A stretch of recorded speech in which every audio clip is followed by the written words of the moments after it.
Hello बच्चों, कैसे हैं आप लोग। उम्मीद है आप सब अच्छे होंगे। तो नमस्ते सभी को, कैसे हैं आप लोग।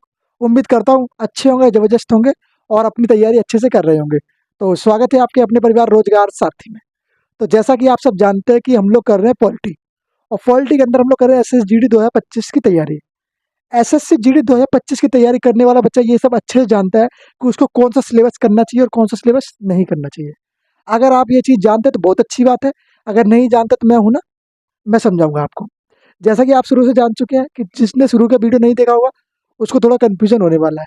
तो सबसे पहले आप लोग पहली वीडियो देख लें, जिसमें हमने एक स्ट्रेटजी बताई थी कि कैसे कैसे हम क्या क्या चीज़ करने वाले हैं, कैसे कैसे हम लोग पॉलिटी को पढ़ेंगे और क्या क्या पॉलिटी के अंदर करेंगे।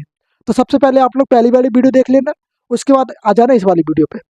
बाकी आप सारी वीडियो देख के ही आना, क्योंकि उससे आप लोगों को एक टॉपिक वाइज मैंने कराया है, सारे सिलेबस को कवर कर रहा हूँ धीरे धीरे। ओके, और पूरा आपको थ्योरी क्लासेस करी जा रही है जो आपके पेपर के पॉइंट ऑफ व्यू से इंपॉर्टेंट है। आप किसी भी वनडे एग्जाम में आप बैठ जाना और यहाँ से देखना, एक न एक प्रश्न आपका जरूर फंसेगा।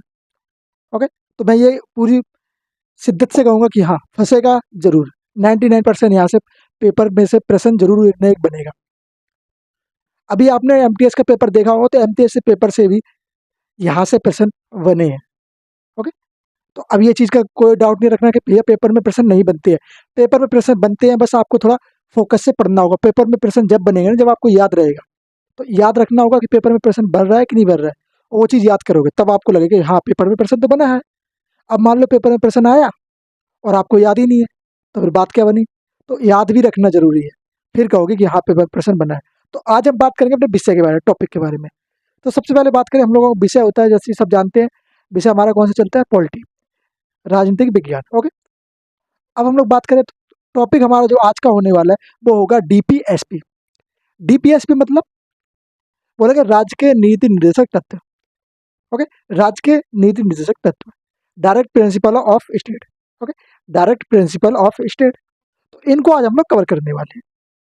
अगर मैं बात करूं DPSP, तो DPSP किसके अंदर आते हैं, क्या DPSP के लिए हम लोग न्यायालय में जा सकते हैं या नहीं जा सकते हैं।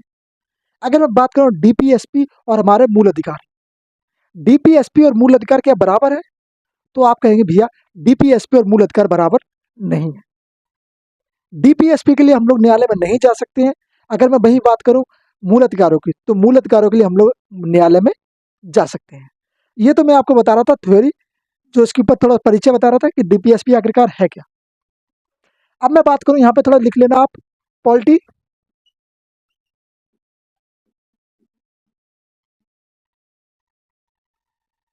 पॉलिटी लिखने के बाद अपना टॉपिक जरूर लिखना। हाँ जी भाई, क्या लिखोगे, टॉपिक जरूर लिखना, टॉपिक इंपॉर्टेंट है। टॉपिक आप कहेंगे भैया DPSP, DPSP, DPSP को अगर हम लोग इसको फुल फॉर्म इसकी बताया जाए तो क्या रहेगा, राज्य के नीति निर्देशक तत्व, नीति, क्या, नीति निर्देशक तत्व, सिद्धांत, सॉरी, निर्देशक,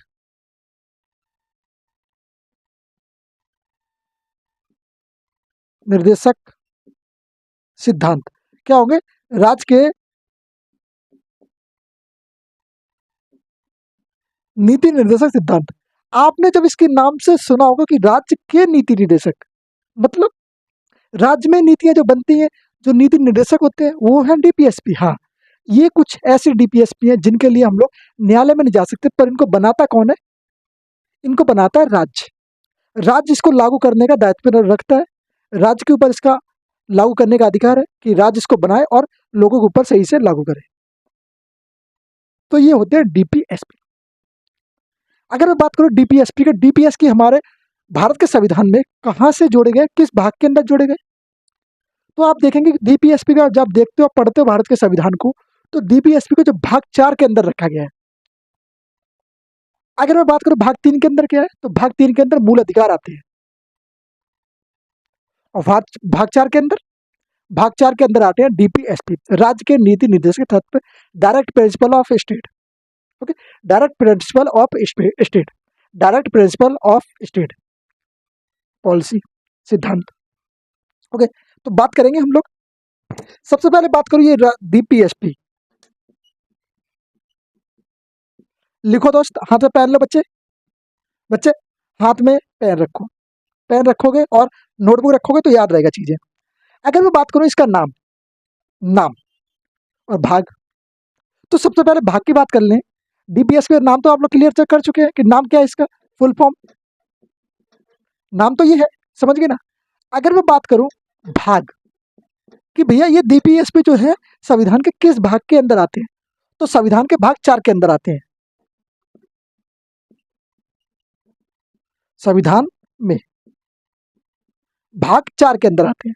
अब मैं अगर बात करूं इस 4 भाग के अंदर आर्टिकल, कितने आर्टिकल रखे गए हैं डीपीएसपी के अंदर भाग 4 में, डीपीएसपी को कितने आर्टिकल के माध्यम से समझाया गया है, कहने का मतलब ये है। ओके, तो आप कहेंगे डीपीएसपी को भैया अगर हमें समझाना होगा तो हम समझाएंगे आर्टिकल 36 से लेके आर्टिकल 51 तक, 36 आर्टिकल से लेके आर्टिकल 51 तक, ये 51 तक। तो ये आर्टिकल हैं जो डीपीएसपी को डिफाइन करते हैं, डीपीएसपी को बताते हैं कि किस किस आर्टिकल के माध्यम से राज्य कौन कौन से अधिकार बना सकता है, कौन कौन से बनाए गए हैं। और मैं अगर बात करूं आर्टिकल, तो आर्टिकल आप कहेंगे भैया 36 टू 51, क्या आर्टिकल रहने वाले हैं, आप कहेंगे भैया 36 टू 51 आर्टिकल रखे गए हैं। अब इन आर्टिकल को हम लोग अच्छे से डिफाइन करेंगे, बात करेंगे इनके बारे में कि आर्टिकल 36 के अंदर क्या है, 37 के अंदर क्या है, 39 के अंदर क्या है, 38 के अंदर क्या है, और 40 और इत्यादि इत्यादि करके हम लोग 51 तक करेंगे कि इनके अंदर क्या क्या बातें रखी गई हैं। क्या इनके लिए हम लोग न्यायालय में जा सकते हैं, नहीं जा सकते, तो आप कहेंगे नहीं जा सकते इनके लिए न्यायालय में। ओके, बात करेंगे। अगर मैं बात करूं ये डीपीएसपी की प्रेरणा हमें कहाँ से मिली कि हमें इसके अपने संविधान के अंदर रखना चाहिए, कहाँ से इसकी प्रेरणा मिली।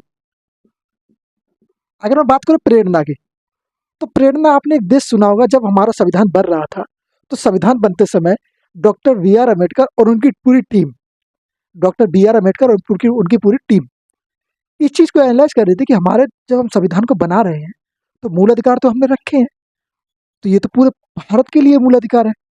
अगर हम बात करें राज्य के लिए क्या रख सकते हैं हम लोग, कुछ राज्य के लिए भी ऐसे कुछ अधिकार हो, कानून हो जो वो खुद लागू कर सके। तो उन्होंने कहा कि यार कुछ चीज़ करते हैं। तो जब उन्होंने आयरलैंड के संविधान को पढ़ा तो उन्हें इस चीज़ निकल के सामने आई कि आयरलैंड के संविधान में क्या है कि राज्य के लिए भी कुछ कानून दिए गए हैं, कुछ अधिकार दिए गए हैं, जिनमें पर वो न्यायालय में नहीं जा सकते, उनके लिए वो न्यायालय नहीं जा सकते, पर उसको राज्य लागू करवा सकता है। तो वो डीपीएसपी लागू करवाएगा, हाँ जी भैया। तो इसकी प्रेरणा आप कहाँ कहेंगे, आयरलैंड से मिली। कहाँ से, आयरलैंड से।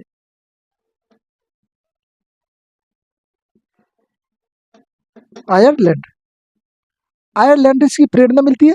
ये इंपॉर्टेंट है, इसको याद रखना क्योंकि पेपर में इसके प्रश्न बनते हैं। मैंने इसलिए लिखा है कि पेपर में इससे प्रश्न बनते हैं। पूछेगा आपके डीपीएसपी हमने किस देश के संविधान से लिया है, तो आप कह देंगे डीपीएसपी जो हमने लिया है आयरलैंड के संविधान से। पेपर में प्रश्न बना था 2021 में, हाँ जी, याद रखना। चलो, कहाँ से लिया, आयरलैंड के संविधान से लिया, इंपॉर्टेंट है, बहुत ज्यादा इंपॉर्टेंट। अगर मैं बात करूं इसको रखने का उद्देश्य क्या था, क्योंकि भाई किसी न किसी चीज को संविधान में जोड़ा गया है तो उसका कुछ ना कुछ उद्देश्य है, बिना उद्देश्य के कोई चीज होती नहीं है। ओके, आप भी पढ़ रहे हो तो किसी न किसी उद्देश्य से पढ़ रहे हो कि भैया मेरी एक दिन जॉब लगेगी और मैं सरकारी नौकरी प्राप्त करूंगा, तो ये भी आपका उद्देश्य है।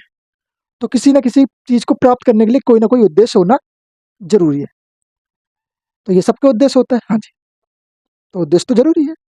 अब मैं बात करूँ डीपीएसपी का क्या उद्देश्य था रखने का, तो डीपीएसपी का उद्देश्य क्या था, एक कल्याणकारी राज्य बनाना, एक अच्छा राज्य बनाना, और डीपीएसपी जिस राज्य में होते हैं वो अच्छा राज्य बनता है। अब बात यह है कि बनता तो है कि अब बने हैं भारत के राज्य अच्छे, क्या भारत के राज्य अच्छे बने हैं, तो वो आप अच्छे से जानते हो, आप खुद समझदार हो, समझते हो चीजों को। चलिए बात करूं मैं कल्याणकारी राज्य बनाने के लिए रखा गया था इसको, किसके लिए, कल्याण, कौन सी, कल्याणकारी,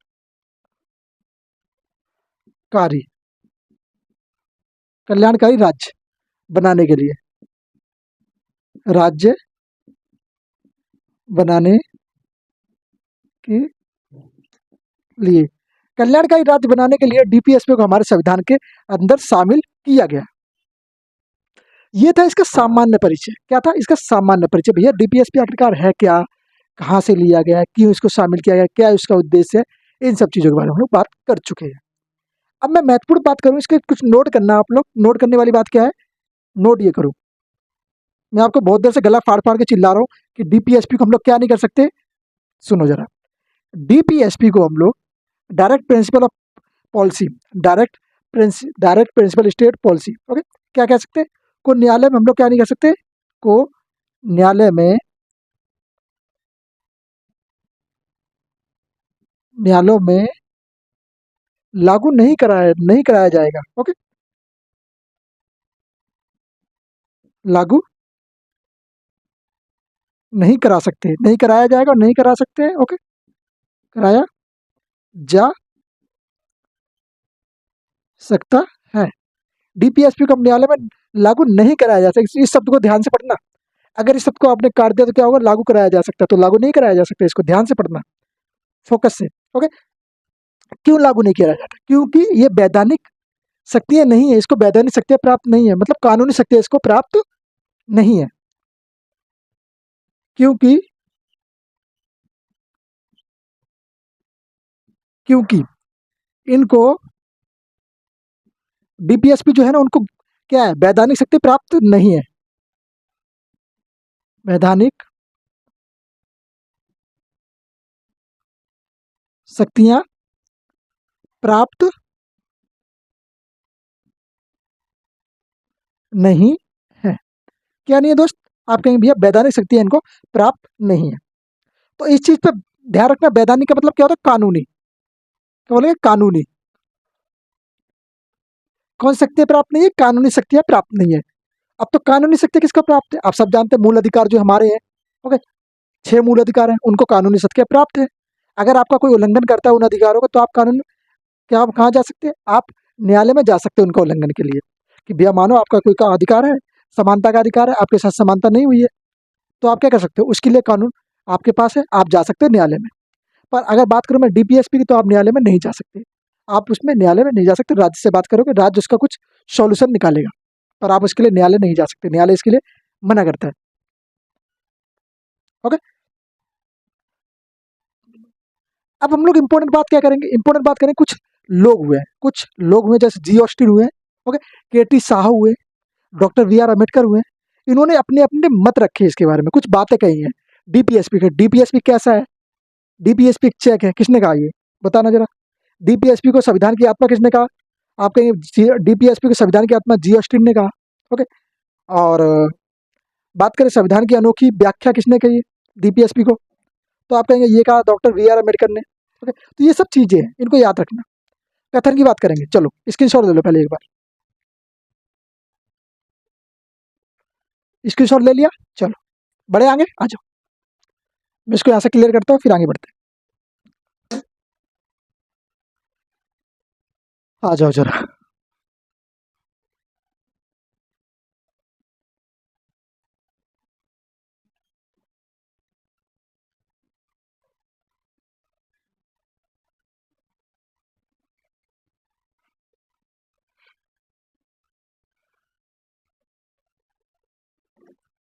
आ जाओ, कुछ कथनों की बात करते हैं, कुछ इंपॉर्टेंट कथन है, इनको याद रखना, कथन, ये सबसे इंपॉर्टेंट हो जाते हैं आपके लिए,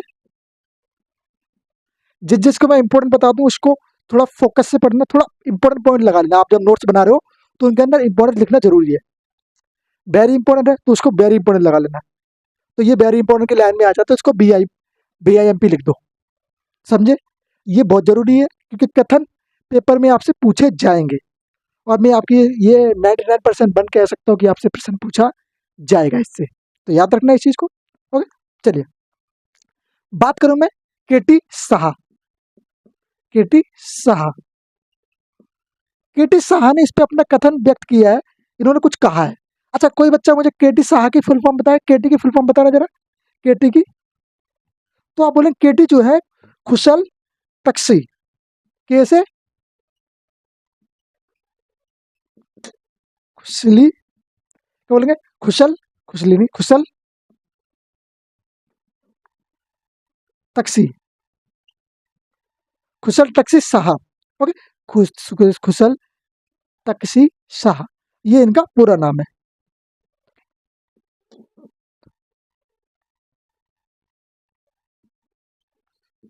टक्सी साहा, ओके, तो ये इनका पूरा नाम हो गया, याद रहेगा? बोलेंगे हाँ जी भैया याद रहे, केटी शाह का नाम क्या है। अब मैं बात करूं केटी शाह ने क्या कहा है।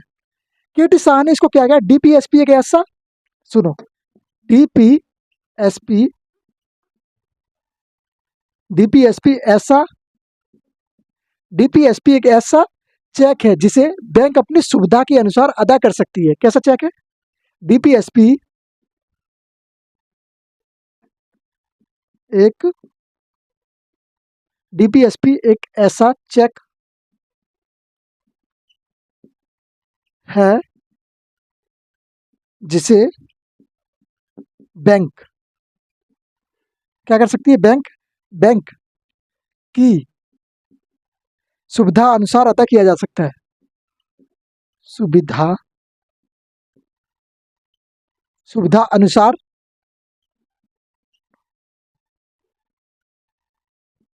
अनुसार अदा किया जाता है। तो ये क्या, इसको क्या कहा है, केटी शाह ने क्या कथन दिया है इसके ऊपर? केटी शाह ने कहा है कि डीपीएसपी ऐसा चेक है जिसे बैंक के अनुसार, बैंक की सुविधा अनुसार अदा किया जा सकता है। तो ये डीपीएसपी के जो केटी शाह का कथन है, इसको जरूर याद रखना। अब मैं इसी लाइन में बात करूं, एक और कथन आता है जी ऑस्टिन का। जी ऑस्टिन, जी ऑस्टिन,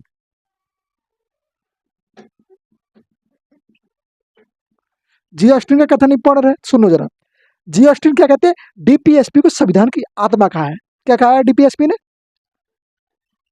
डीपीएसपी को हमारे भारतीय संविधान के क्या कहा है, भारतीय संविधान की आत्मा कहा है। भारतीय संविधान, डीपीएसपी को संविधान की आत्मा कहा है। क्लियर? बोलेंगे हाँ जी भैया क्लियर। तो ये कह लेना आप लोग, क्या कहा है, आप कहेंगे संविधान की आत्मा का है जी ऑस्टिन ने।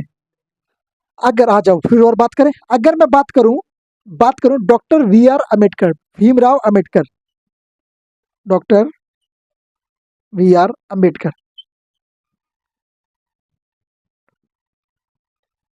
अगर मैं इनकी बात करूं तो इन्होंने क्या कहा है इसको, डीपीएसपी को? इन्होंने कहा है संविधान की अनोखी विशेषता। क्या कहा? ये संविधान के अंदर जो है एक अनोखी विशेषता है। सुनो,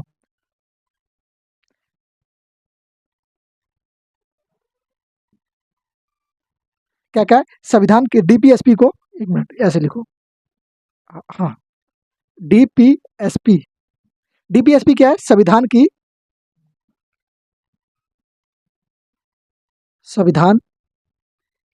अनोखी विशेषता,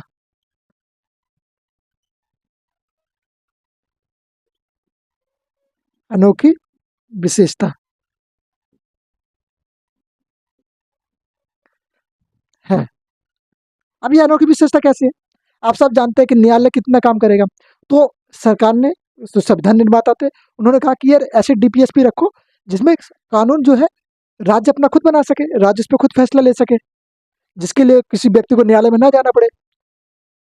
तो उन्होंने डीपीएसपी बना दिए थे। डीपीएसपी राज्यों के लिए होते हैं, वो पूरे देश के लिए नहीं, सिर्फ राज्य उसको बनाता है। राज्य अपने राज्य में बनाता है और अपने राज्य में उसको लागू कर सकता है।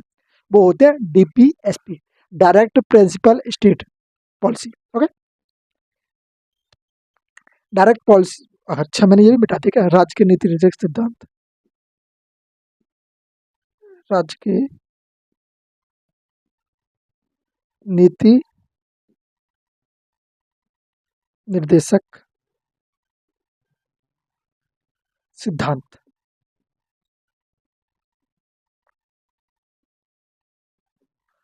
क्या कहेंगे, सॉरी, राज्य के नीति निर्देशक सिद्धांत। ये कुछ कथन थे, कथन को इंपॉर्टेंट कमल कर लेना, सुन लेना। अगर मैं कुछ नोट्स की बात करूं तो यहाँ पे कुछ नोट करना आप लोग। नोट करने वाली चीज क्या है? नोट करने वाली चीज है, कानून बनाते समय डीपीएसपी को क्या करना चाहिए, ध्यान में रखना चाहिए। अगर कोई स्टेट कोई कानून बनाता है, कोई कोई स्टेट या कोई पूरा देश, मतलब क्या बोलेंगे आप, केंद्र, या कोई स्टेट या कोई केंद्र अगर कोई कानून बनाता है तो उनको डीपीएसपी को ख्याल में रखना जरूरी है। सोचना पड़ेगा डीपीएसपी लागू है तो किस प्रकार से लागू है, क्या ये इस पे जो हम नया कानून बना रहे हैं क्या इसका कोई इफेक्ट डीपीएसपी पे पड़ेगा या नहीं पड़ेगा। इन चीज को ख्याल में रखना पड़ेगा कोई कानून बनाता है तो। क्या करेंगे, आप कहेंगे कानून बनाते समय, कानून बनाते समय, कानून बनाते समय क्या, डीपीएसपी को डीपीएसपी को ध्यान में रखना जरूरी है, ध्यान में रखना चाहिए। ओके दोस्त, तो डीपीएसपी को ध्यान में रखना चाहिए। कानून आप बनाते हो किसी भी देश का, तो उसमें डीपीएसपी जहाँ जहाँ डीपीएसपी लागू है वहाँ इंपॉर्टेंट हो जाता है। तो आपको पता रहे कि डीपीएसपी अगर है तो हमें क्या जरूरी करना चाहिए, कौन से कानून हमें कैसे बनाना चाहिए, क्योंकि यहाँ पे डीपीएसपी लागू है। अब अगर कानून आपने कानून ऐसा बना दिया जो डीपीएसपी खिलाफ जाते तो वो स्टेट उसको स्वीकार नहीं करेगा, क्योंकि उसके यहाँ डीपीएसपी लागू है और डीपीएसपी के अंदर आप उस कानून को बना रहे हो जो डीपीएसपी में वैसे ही चल रहा है, तो वो इम्पोर्टेंट नहीं रहेगा। तो कुछ कानून ऐसा बनाओ जो डीपीएसपी के साथ साथ काम कर सके। तो इसलिए कहते हैं डीपीएसपी को ध्यान में रखना जरूरी होता है जब आप किसी भी देश का या किसी भी राज्य के लिए कानून बनाते हो। Okay, clear? बोलेंगे हाँ जी भैया क्लियर। एक मिनट रुकना दोस्त, चलिए आगे कार्रवाई शुरू करें। हाँ जी, अगर मैं बात करूं यहाँ पे मिटा तो फिर मैं आर्टिकल की बात शुरू करता हूँ, आर्टिकल पढ़ाना शुरू करता हूँ। चलिए अब हम लोग आर्टिकल की ओर बढ़ जाएंगे धीरे धीरे। हाफ एन आवर की क्लास होगी आपकी, आधे घंटे की क्लास होगी ये वाली। फिर अरे मैंने फिर मिटा दिया भाई, ये वाला मैं फिर मिटा देता हूँ, ध्यान नहीं आती मुझे। चलिए कोई नहीं, इट्स ओके। चलिए आ जाइए, वापिस आ जाओ। भाई सामने देखो बच्चे, भाई सामने देखो, यहाँ पे फोकस करो मेरे दोस्त। फोन पे फोकस करने से कुछ नहीं होगा, फोन की स्क्रीन पे सही से फोकस करो। और अपने ये नोटिफिकेशन है वो बंद कर दो, बार बार आ रहा है ना तुम्हारी नोटिफिकेशन। हाँ तुमसे कह रहा हूँ, बार बार तुम्हारी नोटिफिकेशन आ रहे, बंद करो भाई इनको, समझे? राज्य के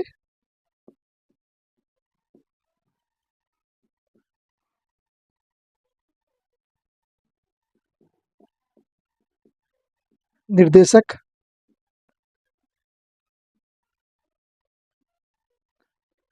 सिद्धांत। ओके, तो राज्य के निर्देशक पॉलिसी। ओके, इसकी फुल फॉर्म तो सब पता है ना सबको, कोई ये तो नहीं कहेगा नहीं भैया पता नहीं है। अच्छा जी, अब आ जाओ हम लोग आर्टिकल शुरू करेंगे, आर्टिकलों की बात करेंगे। भाग 4 की बात कर रहे थे हम लोग, भाग 4 के अंदर रखे गए हैं आर्टिकल 36 से ये क्या बनता है आर्टिकल। ओके, अब मैं आर्टिकल 36 की बात करूंगा। संविधान का आर्टिकल 36 क्या कहता है? संविधान का आर्टिकल 36 कहता है, जो कि डीपीएसपी के अंदर आता है, वो कहता है कि राज्य की परिभाषा, आर्टिकल 36 में राज्य की परिभाषा को डिफाइन किया गया है कि ये राज्य कैसा है। उत्तर प्रदेश राज्य होगा, बिहार राज्य होगा, उत्तराखंड राज्य होगा, झारखंड राज्य होगा, पंजाब राज्य होगा, या अन्य जितने भी भारत के अंदर राज्य हैं 28 राज्यों की सबकी परिभाषा उसमें डिफाइन करी जाएगी स्टेट के अनुसार। तो क्या करी जाएगी इसमें, राज्य की परिभाषा 36 में राज्य की परिभाषा के बारे में बात करेगी, राज्य की परिभाषा कि राज्य की परिभाषा कैसे डिफाइन की जाएगी। ओके, ये किया जाए 36 के अंदर। मैं यही बात करूंगा 37, आर्टिकल 37। आर्टिकल 37 कहता है डीपीएसपी को किसी भी न्यायालय द्वारा लागू नहीं कराया जा सकता। ये 36 के अंदर दिया गया है। डीपीएसपी डीपीएसपी क्या कहें, डीपीएसपी को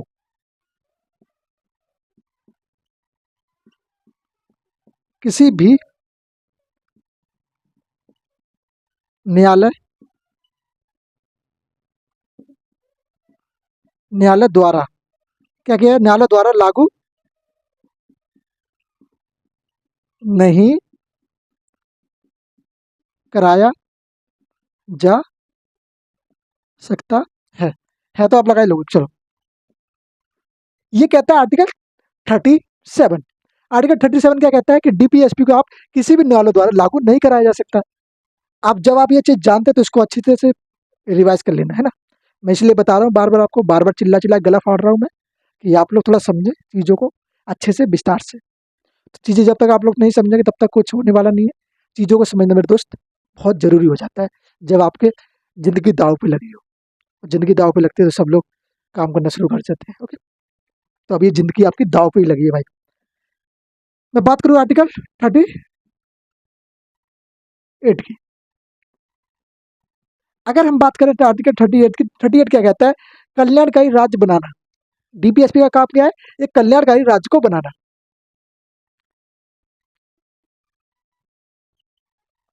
कल्याणकारी राज्य बनाने का प्रावधान लाना। कल्याणकारी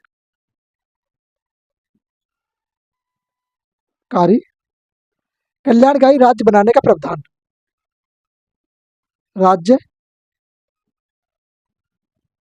बनाने का प्रावधान क्या चाहिए? एक कल्याणकारी राज्य बनाने का क्या चाहिए? प्रावधान हो।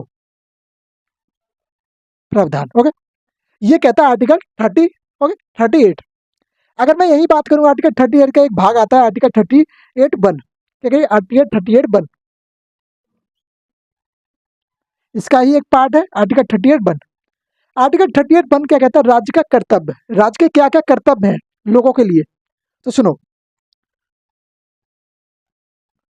राज्य का कर्तव्य, राज्य का कर्तव्य बनता है कि वो अपने यहाँ के जनता है, जो उनकी जनता जनार्दन है, उनके लिए क्या क्या काम कर सकती है। ये राज्य का कर्तव्य है। किसी भी राज्य का, आपके राज्य का, मेरे राज्य का, सभी का राज्य समान है, सभी लोग भारतीय हैं, तो सभी के लिए, सभी के स्टेट में ये राज्य का कर्तव्य लागू होता है। कर्तव्य है क्या है? वह लोगों को लोगों को सामाजिक, राजनीतिक, कैसे? सामाजिक, आर्थिक, राजनीतिक न्याय दिला सके। कैसे न्याय? सामाजिक, आर्थिक, राजनीतिक न्याय दिला सके लोगों को। सामाजिक, आर्थिक, आर्थिक, राजनीतिक, राजनीतिक न्याय दिला सके। न्याय दिला ओ दिया नहीं, दिला दिला सके। ये किसका कार्य है? ये है स्टेट का कार्य, राज्य का कार्य है। सुनो, एक बार देखो सामने, देखो, हाँ यहाँ सामने देखो, मैं अभी हट गया, अभी सामने से आप देखो। 36 क्या कहता है? राज्य की परिभाषा की बात करते हैं। 37 कहता है डीपीएसपी को किसी भी न्यायालय द्वारा लागू नहीं किया जा सकता। आर्टिकल 38 कहता है एक कल्याणकारी राज्य बनाने का प्रावधान है इसके अंदर, आर्टिकल 38 के अंदर। वही मैं बात करूं आर्टिकल 30 की, तो राज्य का कर्तव्य है वह लोगों को सामाजिक, राजनीतिक, आर्थिक न्याय दिला सके। ये किसका कर्तव्य रहेगा? ये राज्य का कर्तव्य। एक राज्य अपने यहाँ के लोगों को कौन कौन से अधिकार दिला सकता है, न्याय दिला सकता है? आप कहेंगे सामाजिक, आर्थिक और राजनीतिक। ये 3 कानून कौन दिला सकता है? ये दिला सकता है राज्य, और ये राज्य का कर्तव्य बनता है। ओके, तो इस चीज को ध्यान रखना आप लोग। चलो, बात करूं मैं आर्टिकल 39, ओके, 39(a) की। इसको मैं मिटा दूं एक बार, आज स्क्रीन शॉट लेना चाहे स्क्रीन शॉट ले लेना सभी। आई होप ले तो लिया होगा सभी ने स्क्रीन शॉट, अगर नहीं लिया तो भाई ले लो स्क्रीन शॉट। चलो आ जाओ सामने देखो। अच्छा दोस्त, अब मैं यही बात करूं, सॉरी एक मिनट, यही बात करूं मैं आर्टिकल 39, 39 का ए पार्ट, पार्ट ए। ऐसे आप जानते हैं संविधान में आर्टिकल है, तो आर्टिकल है उनके अंदर भाग भी जोड़े गए हैं, जैसे A B C D, 39(a), 39(b), 39(3), ऐसे ऐसे आर्टिकल जोड़े गए हैं, 39(d), 39(c). ओके, इस प्रकार के आर्टिकल जोड़े गए हैं, तो उनको याद रखना। इसी में आर्टिकल आता है 39(a). ओके, 39(a), 39(a) क्या कहता है? सभी को समान एवं न्याय, निःशुल्क क्या दिया है? निःशुल्क कानूनी सहायता, समान न्याय और कानूनी सहायता। मानो, सुनो, सभी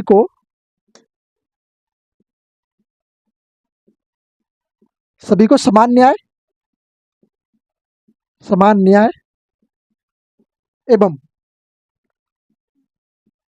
निःशुल्क। निःशुल्क का मतलब क्या होता है? जिसका कोई शुल्क ना लगे, निःशुल्क हो वो बिल्कुल, निःशुल्क कानूनी न्याय। कानूनी सहायता। कैसी सहायता? अब मान लो इसका क्या एग्जाम्पल हो, एग्जाम्पल मैं बताऊं। जैसे मान लो किसी व्यक्ति को किसी ने गिरफ्तार किया, अब उसके पास अपने इतने पैसे नहीं है कि वो अपना जो केस है खुद लड़ सके। तो उसके लिए वो क्या कहेगा, राज्य से कहेगा कि मुझे मेरा वकील दो, मेरे पास पैसे नहीं है, मुझे वकील दो जिससे मेरा वकील जो है मेरा केस लड़ेगा। तो ये किसका अधिकार बन जाता है? ये बन जाता अधिकार राज्य का, कि राज्य उसको एक वकील प्रोवाइड कराए जो उसका केस लड़े, वो भी निःशुल्क। तो ये राज्य का कार्य है। तो ये आर्टिकल यही कहना चाहता है, सभी को समान न्याय मिले और निःशुल्क सहायता प्राप्त करी जाए इस आर्टिकल के अंदर। क्लियर? क्लियर बोलेंगे हाँ जी भैया। यही आर्टिकल 39 इसका ये एक भाग है। 39 कहेंगे 39 डी या घा, हिंदी में कहेंगे घा और वैसे डी कहते हैं। ओके, ये क्या कहता है? ये कहता है कि भैया सुनो, स्त्री एवं पुरुष, स्त्री एवं पुरुष दोनों को समान कार्य के लिए समान वेतन दिया जाएगा। स्त्री हो या पुरुष हो, दोनों को समान कार्य के लिए समान वेतन दिया जाएगा। मान लो कि कोई एक स्त्री है और एक कोई पुरुष है, दोनों एक कंपनी में काम करते हैं, तो दोनों एक कंपनी में काम करते हैं तो दोनों समान काम करते हैं।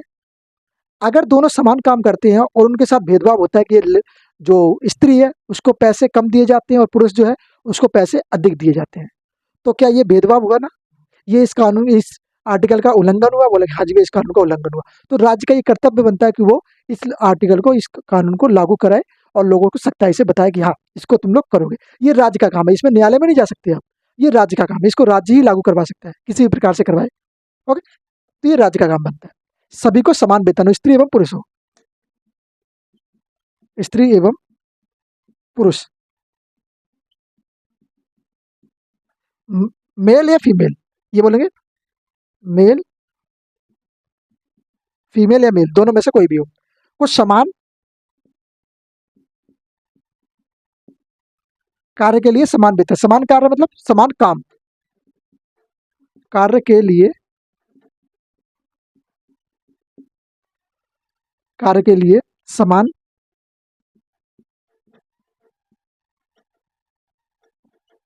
वेतन, वेतन दिया जाएगा, समान वेतन दिया जाएगा। अगर मान लो किसी के साथ भेदभाव किया जाता है तो ये कानून उसके लिए, राज्य उसके लिए इसको लागू करवाएगा, दिलाएगा वेतन। मैंने जो एग्जांपल आपको बताया, एग्जांपल जैसे एक और बताता हूँ मैं कि छोटा एग्जांपल क्या हो सकता है। चलो, कोई दो लोग हैं, दो व्यक्ति हैं, कहीं एक कंपनी में काम करते हैं, अच्छे से काम करते हैं और दोनों सॉफ्टवेयर इंजीनियर है। मान लो एक लेडीज है और एक पुरुष है, दोनों सॉफ्टवेयर इंजीनियर है। अब बात यहाँ पे आती है कि दोनों सॉफ्टवेयर इंजीनियर होते हुए भी यहाँ पे भेदभाव किया जा रहा है। भेदभाव क्या किया जा रहा है? एक को सैलरी ज़्यादा और एक को सैलरी कम, महिला को सैलरी कम और पुरुष को सैलरी ज़्यादा। तो अब ये क्या राज्य का अधिकार बनता है कि राज्य इसको लागू करवाए, राज्य इसको कहे कि हाँ दोनों को समान वेतन दिया जाना चाहिए। तो इसका राज्य का कार्य बनता है। कौन सा आर्टिकल कहता है? आर्टिकल 39 का डी कहता है। आर्टिकल 39 का डी भाग ये कहता है कि समान काम के लिए समान वेतन दिया जाएगा, चाहे स्त्री हो चाहे पुरुष हो। तो वहां पे क्या हो रहा था? वहां पे इनका उल्लंघन हो रहा था। तो ये काम याद रखना। Okay, clear? बोलेंगे हाँ जी भैया क्लियर। चलो आ जाओ, वापिस आओ। अच्छा, अगर मैं बात करूं आर्टिकल 40, आर्टिकल 40, आर्टिकल 40 क्या कहता है? आर्टिकल 40 कहता है ग्राम पंचायतों का गठन। गांव में आपने देखा होगा ग्राम पंचायत होता है, प्रधान का चुनाव होता है ना, प्रधानी का चुनाव होता है। किसने किसने वोट दिए थे बताना जरा। क्या आयु थी आपकी वोट देते समय? ये तो क्लियर है ना, कितनी आयु होती वोट देने के लिए? न्यूनतम आयु कितनी चाहिए होती वोट देने के लिए? बताना जरा। क्या आपने कभी फर्जी वोट डाला है? बताना मुझे। डाला तो नहीं है? बोलेंगे नहीं भैया। तो बोलेंगे ग्राम पंचायत। ग्राम पंचायत तो सब जानते हैं, सब इस चीज से वाकिफ होंगे। पंचायतों का गठन कहाँ? राज्य के अंदर पंचायतों का गठन। Okay, okay? ये क्या है? यहाँ पे एक, जब ग्राम पंचायत का गठन हुआ तो यहाँ पे एक विवाद शुरू हुआ। गांधीवादी सिद्धांत पर आधारित था। ये कैसे?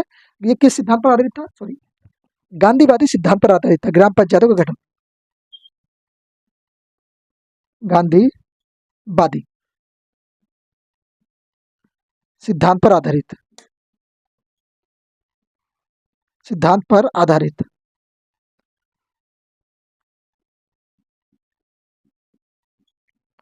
आधारित है। ओके, तो ये क्या है? ग्राम पंचायतों का गठन यहाँ पे किया जाएगा।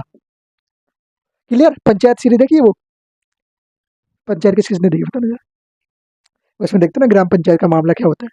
तो सबने जाना होगा, सबने देखा होगा, सब देखते हैं, अभी भी देखते हैं ग्राम पंचायत। Okay, Panchayat series. चलो, अच्छा किस किसने देखा है कमेंट बॉक्स में बताओ जरा मुझे। तो आज हम लोग आर्टिकल 40 तक ही करेंगे। आज हम लोग आर्टिकल 40 तक करेंगे कवर। उसके बाद जो बचे हुए आर्टिकल वो हम लोग नेक्स्ट वीडियो के अंदर कवर करेंगे इसको। ओके, कवर जरूर करेंगे, ऐसे मत सोचना कि कवर नहीं करेंगे, करेंगे नेक्स्ट वाली वीडियो के अंदर। तो आई होप सभी को ये चीज़ समझ में आ गई होगी। समझ में आई तो भाई एक बार लाइक शेयर सब्सक्राइब कर दो, और अपने सभी प्यारे प्यारे दोस्तों के पास शेयर कर दो, और वीडियो को लाइक जरूर करना और सब्सक्राइब चैनल को जरूर करना। ओके, मिलते हैं नेक्स्ट वीडियो में। नमस्ते, जय हिंद, जय भारत।